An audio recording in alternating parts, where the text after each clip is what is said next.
somebody submitted this question on the blog.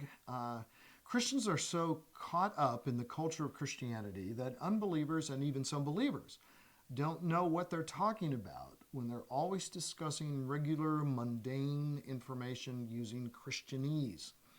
Plus, it is sometimes seen as an attempt to sound more holy. Well, sometimes it probably is an attempt to sound more holy, and obviously that's never a good thing to have a phoniness involved.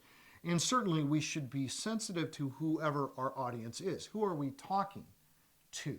And to use Christianese, that is words that only Christians know the meaning of, when you're talking with an unbeliever without explaining them, and if you're explaining them, why even use the terms? Just give the explanation.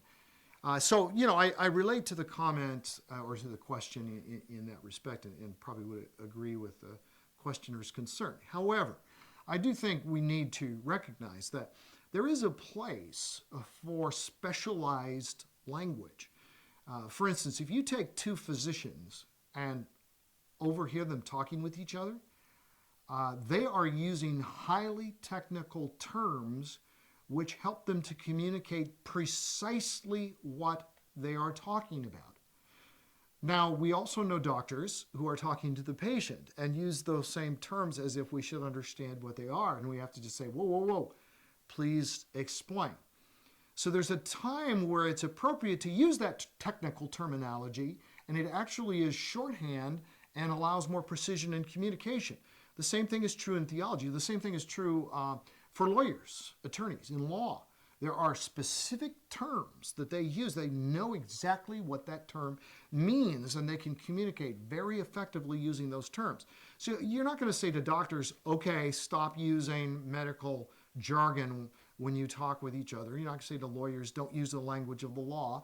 No, it's an established language. Now, so if Christianese means don't use the term redeem, don't use the term sovereign, don't use the term holy, don't use the term gracious, or, something like that. Well, no.